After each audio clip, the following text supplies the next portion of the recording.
The story of the kings and queens of England is more surprising than you might think. It's a fine drama, 1,000 years of tales of lust and betrayal, of heroism and cruelty, of mysteries, murders, tragedies, and triumphs.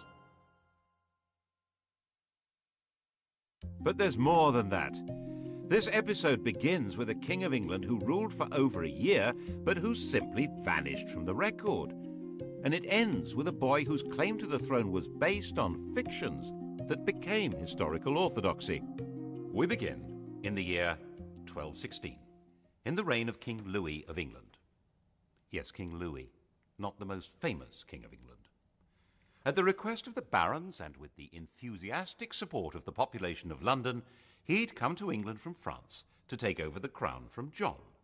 And John, struggling to fight back, had fallen ill and died. Louis, who'd been acclaimed king at a mass in St. Paul's Cathedral, now had the throne to himself. He had no coronation, as the bishops had been excommunicated, but rulers are created in England by acclamation, not coronation, which is why the uncrowned Edward VIII was a king, and Lady Jane Grey, who did have a coronation, was not queen. And Louis got rubbed out of the list of England's monarchs because his acclamation was, with hindsight, withdrawn. That was because the barons had not expected Louis to appoint his friends from France and Flanders as his chief counsellors. They'd expected to be given much more control over what went on, and then they thought, there's a better option. John had a 9-year-old son, Henry. Of course, no child had ever been king, but there's a first time for everything, and if the king was a child and one of the barons was regent, then the barons really would be running things. Of course, Louis controlled London, but the child was at Corfe Castle, and they could at least get him to the nearest abbey, Gloucester, to crown him. Of course, they didn't have the crown, but they could use his mother's gold neckband. Actually, they didn't have an archbishop available to do the coronation. Never mind, the Bishop of Winchester was available and had the keys to the treasury. It wasn't a well-attended ceremony. Not even all of John's executors could get there, but it would have to do.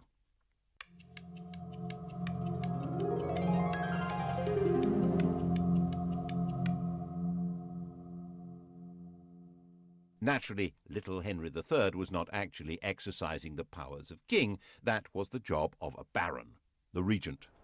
The chap that got the job was a 70-year-old Earl of Pembroke, William Marshal, a safe pair of hands if ever there was one, Old Faithful. Marshal had long ago been a bold young knight in the days of Henry I, the child's grandfather. He'd worked his way up the greasy pole of advancement by the simple, if very unusual, principle of loyalty to his lord and total trustworthiness. Everyone trusted him, and now the barons expected him to get rid of Louis and rule on behalf of little Henry. And Louis was roundly defeated. In the end, he agreed to go back to France and agree he'd never been King of England at all. And all the barons and bishops who'd acclaimed him as king agreed that they'd never done anything of the sort. Everyone became patriotic. For the first time since the Norman conquest, the French were being described as foreigners, looting the English. The barons all spoke French, and they had nothing in common with the villeins on their lands, but they were beginning to feel English. And William Marshal reissued Magna Carta and said that all the old laws and rights of England were exactly what Henry III wanted to uphold. William Marshal died, the grand old hero of England, in 1219, and Henry was given a proper coronation at Westminster the following year. As Henry grew up, the barons and bishops had no intention of letting him get away from them. He learned to do as he was told, and that pretty much defined him as a king. What the barons and the bishops hadn't thought about was that one day he would be listening not to them, but to his wife. Perhaps one of them should have married him. Instead, in 1236, he married Eleanor, a younger daughter of the Count of Provence. He was 29, she was about 19, and she wrapped him round her finger. She arrived with her uncle, who immediately started running the king's life and carted huge amounts of treasure off to his homeland. Then she got another uncle installed as Archbishop of Canterbury.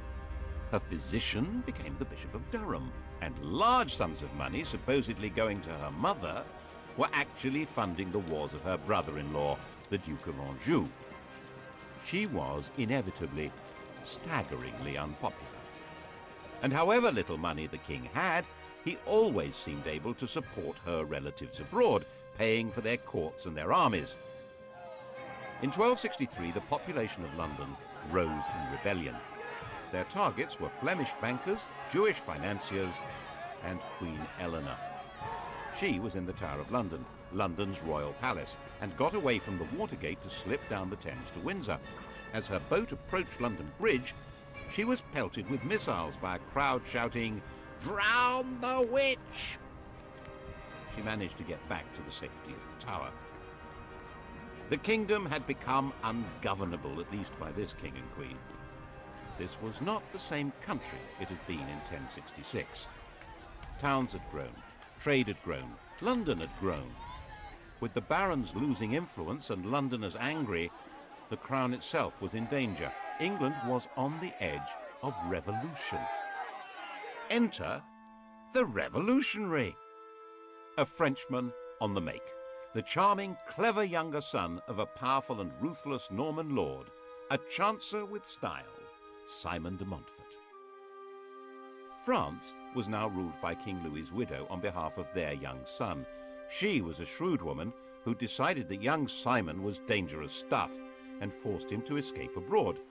He'd come to England in 1231, when he was about 23, intending to recover land his family had lost years ago. And he was really good at it. He became the best of friends with the impressionable Henry in no time, and Henry's sister fell for him. In 1238 they were married, and he was given back those lost family lands. He was Earl of Leicester. The English were suspicious of foreigners, so Simon completely converted into an Englishman. In 1239, Henry and Eleanor had a son. Simon sponsored the baptism. They chose the name Edward, after the great Anglo-Saxon king Edward the Confessor. This French royal family had adopted English patriotism. But as the political crisis deepened, Simon became increasingly committed to the total reform of government. Eventually, the crisis became a full-blooded civil war, and by the time the war ended in 1264, Henry and his son Edward were Simon's prisoners, and he took over the country. Simon now set about inventing an entirely new form of government, one which was based on the deeply rooted English principle of consent. In 1265, he summoned a meeting of the country, a parliament, at Westminster, to endorse his government. He summoned not only barons and bishops, but also 2 knights from each shire, and, most extraordinary, representatives from all the boroughs, the towns. He said he was acting in the king's name, but the king didn't have much to do with what was going on. In fact, Simon had established what we might see as a modern state. There was a written constitution, a symbolic king, a powerful leading minister, and there was a parliament with representatives of the church, the countryside, represented by great landowners and gentry, and of towns. We might see it like that. They didn't. To most people at the time, this was clearly the tyranny of Simon de Montfort. By now, Prince Edward was a grown man, 25 years old, and it was his job to overthrow this tyranny and restore the crown.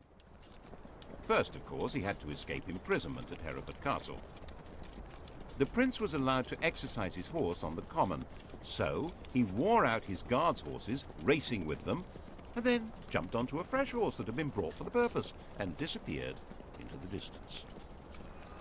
What followed is known as the Battle of Evesham, at the end of which Simon de Montfort was chopped up into pieces. Henry was back on his throne, but it was Edward who was now running the country. This tall, muscular warrior, he was called Longshanks, had the military skill to crush the remaining rebels and the good sense not to punish them afterwards. He understood how to make peace, and accepted the proposition that the king must respect legal limits on his power and consult with the nation. He also habitually spoke English, the first royal to do so since 1066. Parliament made him the steward of England. De Montfort's revolution had left its mark.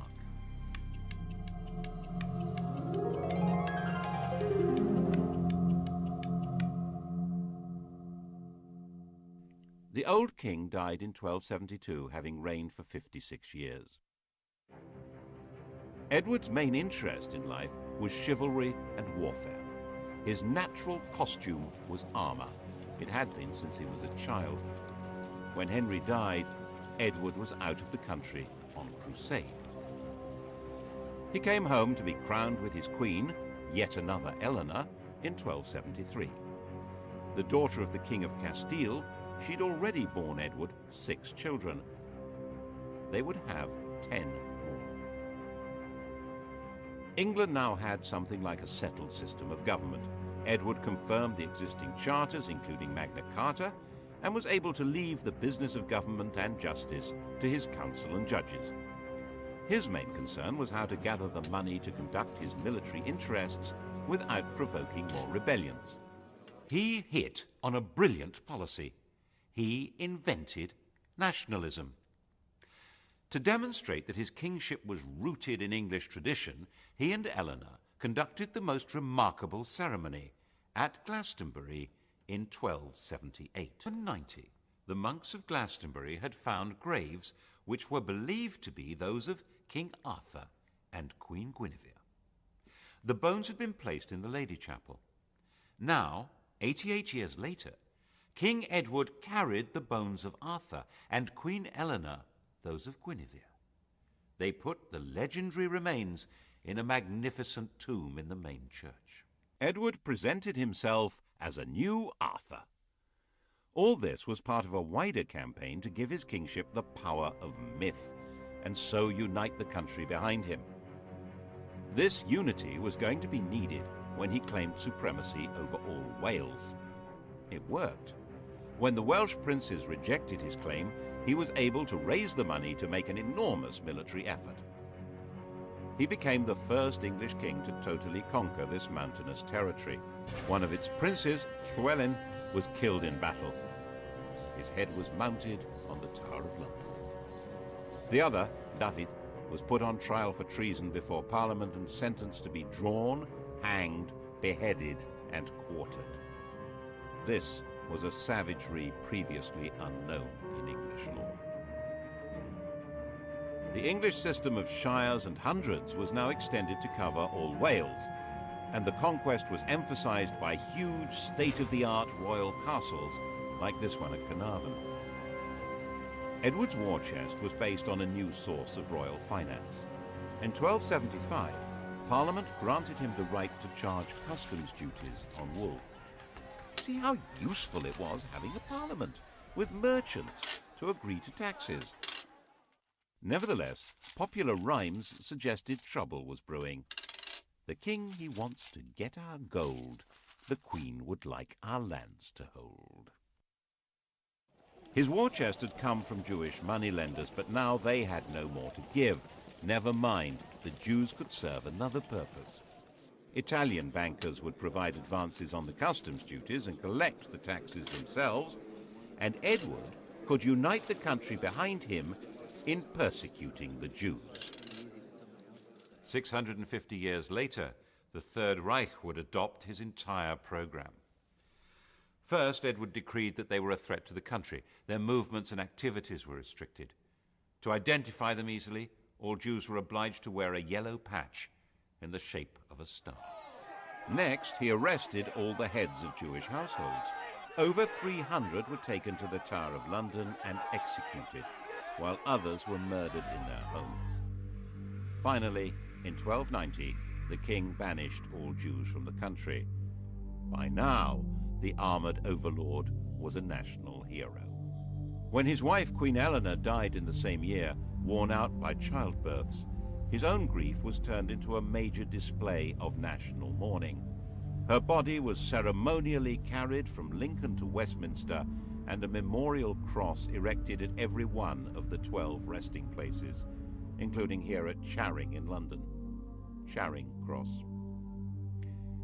It was time to enlarge the kingdom again. In 1296, he led an army to enforce his claim to Scotland. Edinburgh was seized, and the King of Scotland, stripped of his crown, was imprisoned in the Tower of London. Scottish kings were crowned enthroned on the Stone of Scone, or Stone of Destiny.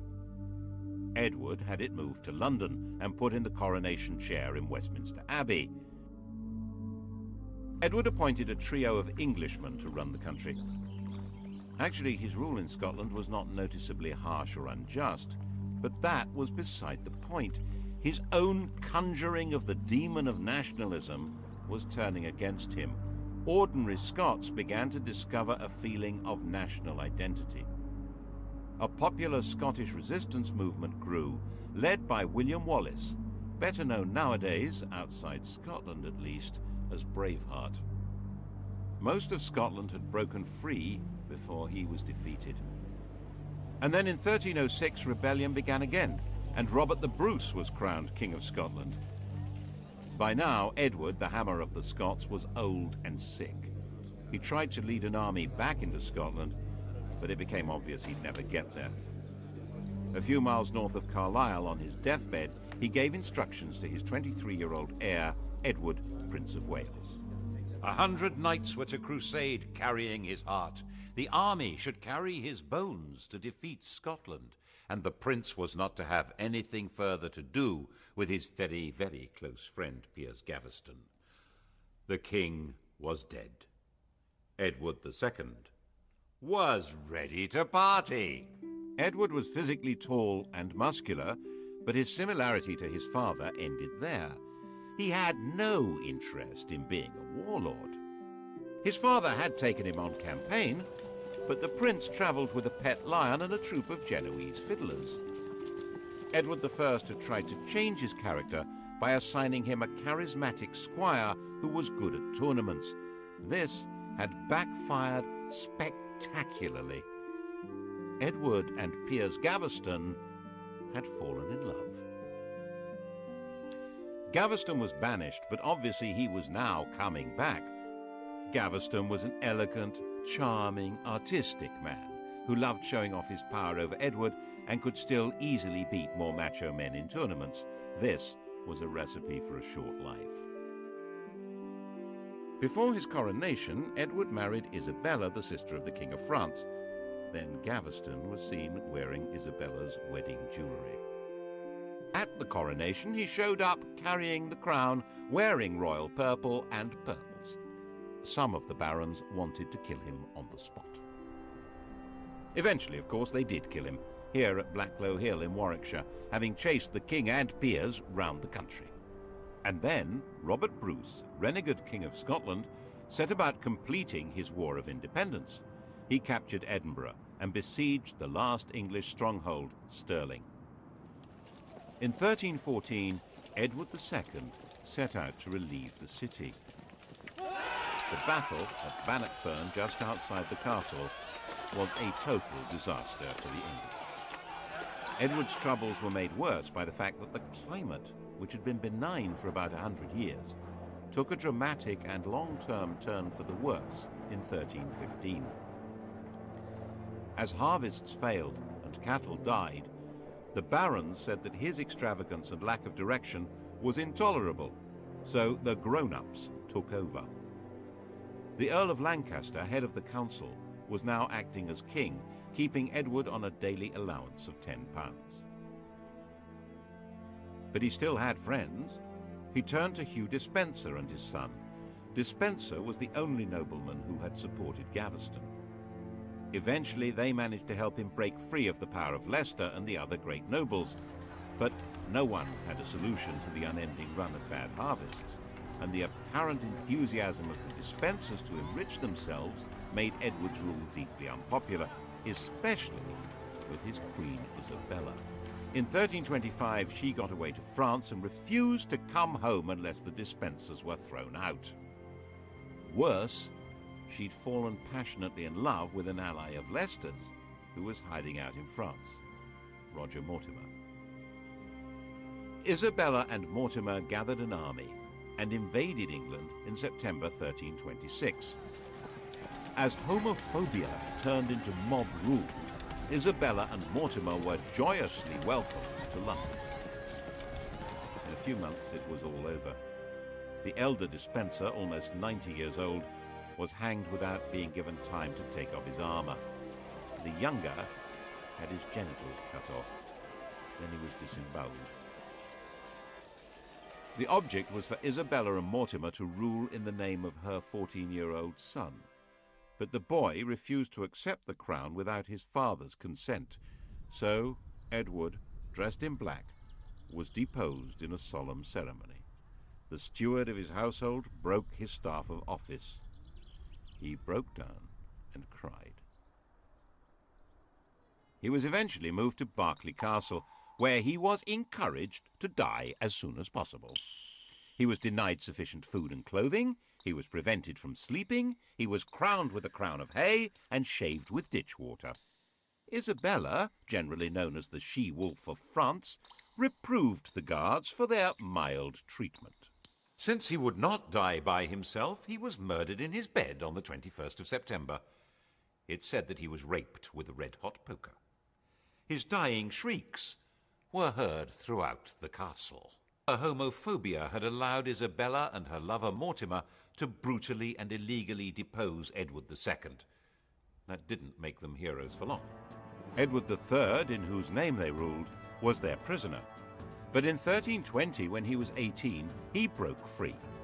They were staying in Nottingham, and he put together a plot to lead a band of armed men into the castle through an underground passage. They seized Mortimer and Isabella. Mortimer was hanged. Isabella shut away in Castle Rising in Norfolk.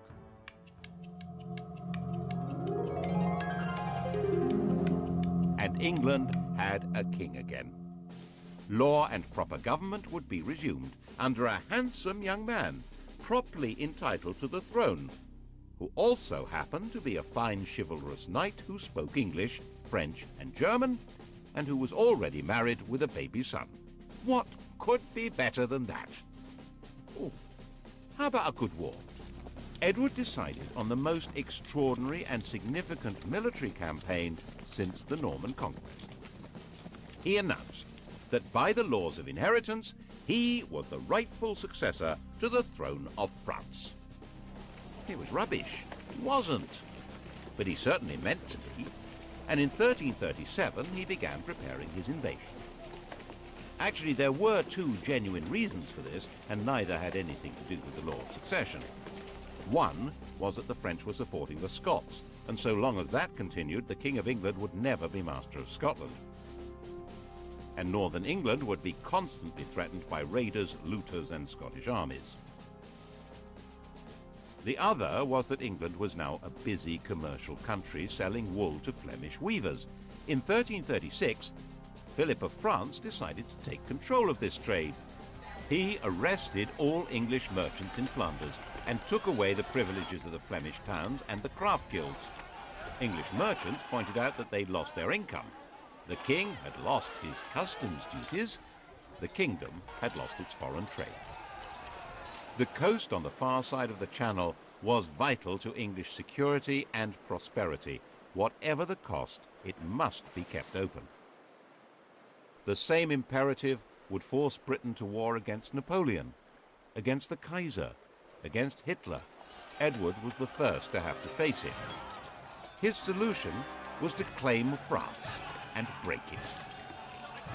This little campaign is known to history as the 100 Years' War.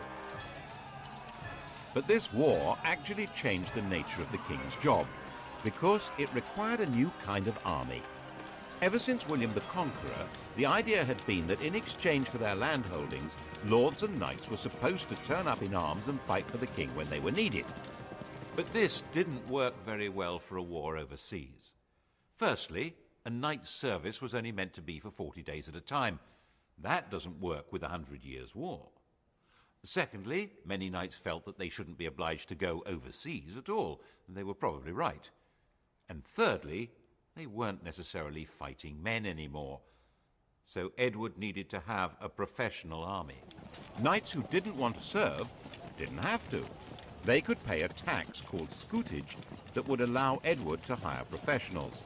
Mercenaries were quick to see the opportunity for plunder and ransom and joined up.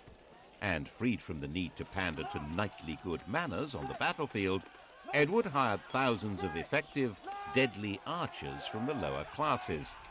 Instead of being a feudal warlord, the king was now a professional commander. He invaded Normandy in 1346, and his professionals destroyed the old-fashioned feudal knights of France at Crécy, opening up that vital coast. Calais held out, and when it eventually surrendered, Edward announced that it must be punished. The city keys must be handed over by 6 leading burghers, barefoot, with nooses round their necks, to be hanged. When they arrived, the Queen publicly fell on her knees and pleaded for the burghers' lives, which of course Edward granted. This splendid pantomime was part of the theatre of royalty, which Edward was now developing to a magnificent art. The life of the king was being turned into a public performance.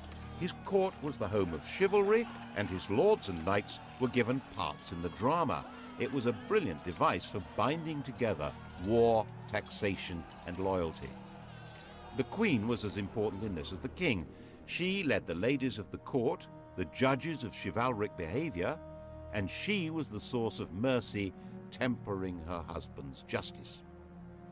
This was a religious image. People were encouraged to show devotion to the Virgin Mary, the Queen of Heaven, who would intercede and offer protection against divine judgment. Intercession was desperately needed by people who believed that God punished them with death. Death arrived at Weymouth in June 1348. Black Death. In less than a year, the whole country was stricken. No one could have understood what was happening. Once a person was infected, large, foul-smelling swellings developed in the groin, neck, and armpit. Death followed within 2 or 3 days. The disease killed more than a third of the population, and by 1350, the population of England was half that of 1315. In the midst of the dying, the theatre of royalty grew grander. Edward created the Order of the Garter, where 2 tournament teams played out an Arthurian drama based on St. George's Chapel at Windsor. The castle was rebuilt for the show. With the nobility bound to him by chivalric dreams, and the shires and towns granting funds for the war in Parliament, the French war could still go on. Another decisive victory at Poitiers in 1356 brought France to the point of disintegration. But by now, the war couldn't be ended. The nobility and troops saw endless vistas of plunder, while the king's only chance of income came not from his withered population, but from rich ransoms. This war would last 100 years. By the time Edward died in 1377, 65 years old, the townsmen and peasants of England were sick of the whole thing. The king's oldest son, Edward the Black Prince, had been the flower of chivalry and hugely popular, but he died a year before the king. The successor to the throne was the Black Prince's 10-year-old son, Richard. Real power, though, lay with Richard's uncle, John of Gaunt.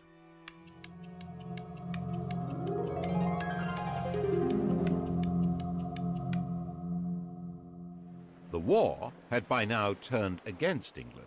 The French were ravaging the English coast. The shrunken working population demanded proper wages. They had no interest in performing feudal duties on the land, while desperate landowners needed more than ever to enforce them. Gaunt's government needed money and tried to raise it from a poll tax, not understanding that the population was far smaller than before. When they failed to raise the money they'd expected, they tried again, and England erupted. Lords, nobles, bishops, get rid of them all. Who needs them? When Adam delved and Eve span, who was then the gentleman? The so-called Peasants' Revolt of 1381 was actually an uprising of the respectable people of towns and villages across England. Its aim, at least for the rebels that captured London, was an end to lordship in church and state. Just one archbishop and a king.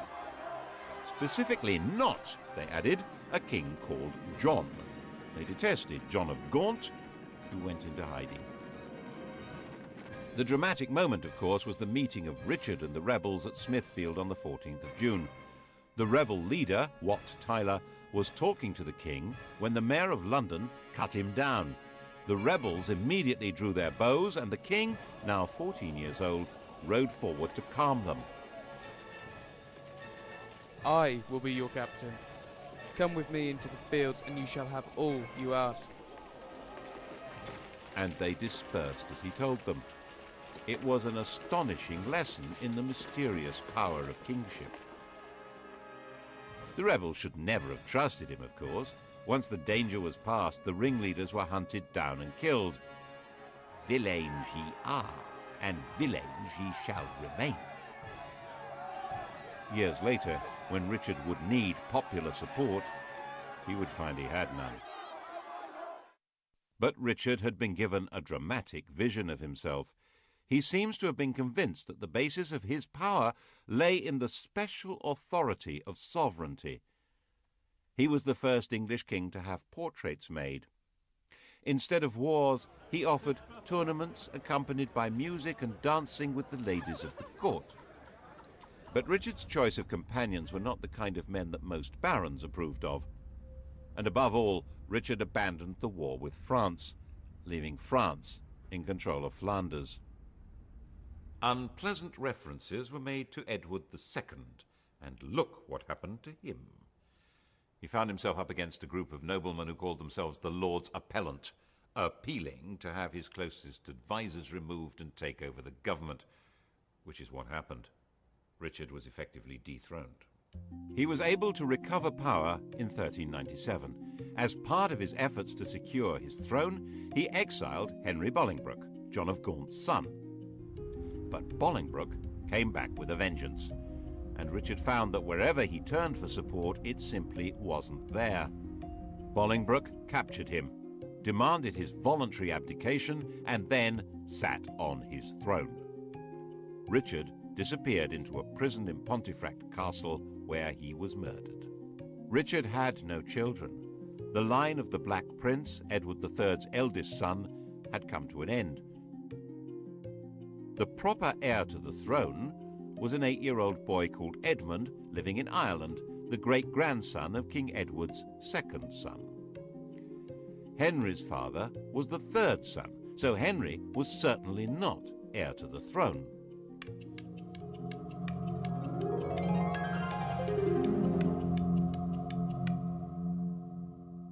But he was a big man, with a big red beard and a big army, and he was sitting right there in England on the throne, not in Ireland, not 8 years old, so Parliament decided that he was very definitely fully entitled to be King of England. Oh, yes! Edmund spent the whole of Bolingbroke's reign as a well-maintained prisoner. Henry was the first king to speak English as his native tongue. He was personable, brave, and a very capable leader in battle, but without legitimacy. He was clinging to power by his fingernails. Anyone who doubted Bolingbroke's right to be King of England could expect to be part hanged and then have their intestines pulled out before being killed. His regime became ever more repressive as he became more worried. There was an uprising in the north which he put down with real ferocity. It was said that he personally killed 30 men in battle. And the air hung heavy with the smoke of burning flesh as the English church, under this new regime, began burning heretics. The usurper needed to rule by fear, but the most frightened person in England was him, who'd seized the throne and killed King Richard, was a frightened man. He made himself sick with worry. Sometimes he sank into a coma. People said he had leprosy. Government was taken over by his son, also called Henry, a young man who'd grown up fighting on his father's behalf. In fact, Parliament suggested that the king abdicate in his son's favour, which he refused to do. In 1413, the Grim Reaper came with a more convincing offer. He was only 45 years old, and the 26-year-old Henry V was crowned in April in a snowstorm.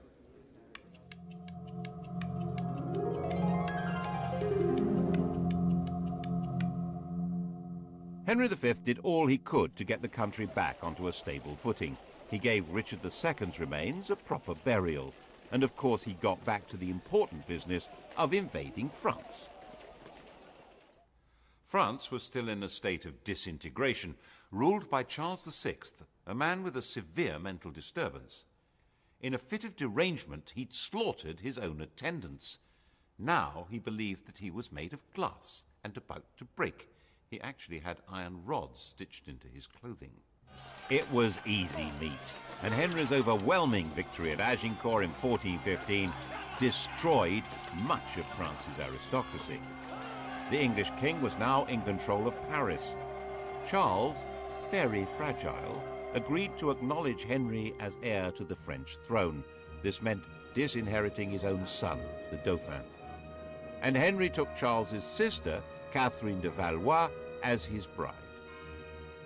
What a great place to end the story. England safe, Edward III's plan to take over France brought to fruition, a genuinely popular king, and they all lived happily ever after. Not. In 1422, Henry V, not yet 35 years old, contracted dysentery and died. England had a new king, Henry and Catherine's son, Henry VI. 6 weeks later, the King of France also died, and Henry VI became King of France. Just one problem. His Majesty King Henry VI was only 10 months old. The Duke of Bedford was appointed Regent of France and the Duke of Gloucester Regent of England. And the baby's kingdoms, especially France, were in serious trouble.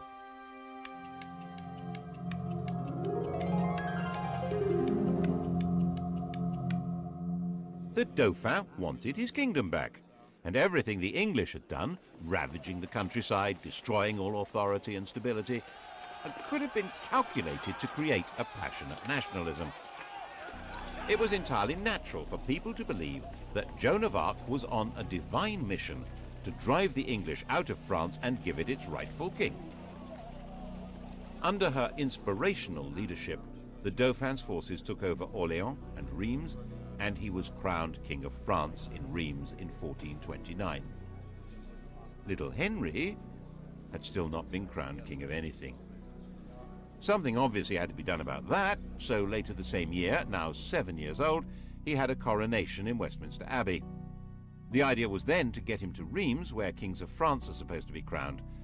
But that just wasn't safe, so he ended up being crowned King of France in Paris. It was all a mess. In fact, English forces were now fighting a losing battle. The new factor in the equation was gunpowder. Cannon and handguns changed the whole nature of warfare. And Henry did not grow up to be a warrior. A quiet, studious young man, he never felt it was his job to lead the English forces in battle. They were finally destroyed at Castillon in 1453. The 100 Years' War was over.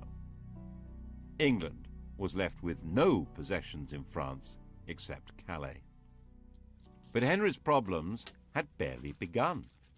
The taxes needed to fight the war and corruption among royal officials meant the country was disheartened and angry, and the issues of legitimacy that had lain pretty dormant in England since Henry Bolingbroke usurped the throne were now coming out of the woodwork. Richard II had been the last legitimate king of England, if there was such a thing. He'd been succeeded by his murderer, Henry Bolingbroke, the father of Henry V, the grandfather of Henry VI. They were all descended from John of Gaunt, Duke of Lancaster. But that wasn't the legitimate line of descent. John of Gaunt had an elder brother, whose descendants were still alive. The rightful King of England had not been Henry IV, but Edmund, the Earl of March. And now that Edmund was dead, it was his nephew, Richard, Duke of York. Edmund had carefully and probably wisely never made a point of making his claim. Henry IV and Henry V had been seriously powerful men, but Henry VI wasn't in the same league. His interest was not in war but in learning. He founded Eton and King's College, Cambridge, and he was a gentle, pious man. There were many who believed that he was more a saint than a king. Richard, Duke of York, now 40 years old, decided that it was time for the crown to fall into his hands. His claim was supported by most of the barons of southern England. The northern barons felt all this was codswallop. They had the right to choose their king, not be passed like slaves to whoever inherited them. And then, quite suddenly, in the summer of 1453, the king went mad. He'd probably inherited the strain of madness in his mother's family, the illness that had racked Charles VI. The true legacy of Agincourt was not the crown of France, but a recurring disease that would afflict members of the English royal family for centuries. He lost his memory, he lost control of his body, he lost the ability to speak coherently or understand what was said to him. His wife gave birth to their only son, but he knew nothing about it. With the king incapacitated, government needed to be handed to a regent, and the man with the backing in the south to take over the reins was Richard, Duke of York. The inevitable and disastrous outcome was civil war, Lancaster against York. Their badges, the Red Rose of Lancaster and the White Rose of York, gave history the Wars of the Roses. To begin with, it was a war for control, not of the crown, but of the king. Richard didn't want to be crowned while Henry was still alive, nor did he want to kill him, but he did want to control the government and be recognized as Henry's successor. The king made a partial recovery, but was quite incapable of taking charge of his own defense. His queen made an impressive effort to do it for him. Margaret commanded in the Battle of Wakefield in 1460, when Richard of York was killed. Richard's son, Edward of York, had none of his father's qualms about taking the crown.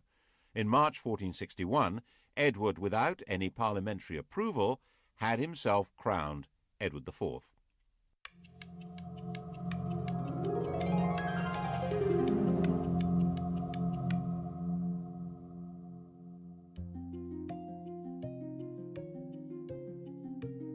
Henry was still alive, a husk, and became a refugee with his queen. The deposed royal family hid in Scotland. Then Henry was captured and became a prisoner in London. In 1470, an extraordinary upheaval backed by the King of France drove Edward IV from London, and Henry was rescued from prison and restored to his throne. It's said that while Edward plotted his return from exile in Holland, Henry had a curious interview with one of his distant relatives, a boy of 14, Henry Tudor. After the death of his father, Henry VI's mother, Catherine de Valois, had an affair with one of her servants, a Welshman, Owen ap Maredudd ap Tudor. It was probably King Henry who arranged the marriage of their son Edmund Tudor to Margaret Beaufort, a great-grandchild of John of Gaunt. Margaret became pregnant immediately. But the Beaufort family were disbarred by ancient royal charters from ever succeeding to the throne. So why did she call her baby Henry? No Beaufort had ever been called Henry. No Tudor had ever been called Henry. It was a king's name. It suggests that Owen had great plans for the boy, and that was obviously what Edward of York thought. As soon as he had Owen Tudor in his power, in 1461, he had his head chopped off. His head was displayed, lit up with 100 candles. Henry Tudor, aged 4, had been taken prisoner, but now young Tudor was free, and according to later stories was looked on as an important figure in the line of succession. According to Shakespeare, Henry VI looked at the boy and said, "Lo, surely this is he to whom both we and our adversaries shall hereafter give place." The following year, Edward IV made his counter-strike. King Henry's son was killed at the Battle of Tewkesbury, and Henry VI himself was captured. A few days later, he was murdered in the Tower of London. The Wars of the Roses were over. The competition between England's barons for control of the kingdom had ground to a bloody end, with most of the great families of nobles having been slaughtered. Henry Tudor was now head of the House of Lancaster. He had no claim to the throne, of course, coming from the debarred Beaufort family, so Edward should not have regarded him as a threat, in theory. Just to be on the safe side, he fled to Brittany. But Henry Tudor would be back, and he would make sure he controlled how the story was written. In the next program, we'll see how Henry Tudor shaped our knowledge of what followed, creating the story of the most evil king in history and setting the stage for the most heroic queen. How much do you know about Henry V? Sky Digital viewers, press red and take our test. The turbulent reigns of the Tudors tonight at 10. Coming up next, protecting US bombers from German attack, the P-51 Mustang, decisive weapon.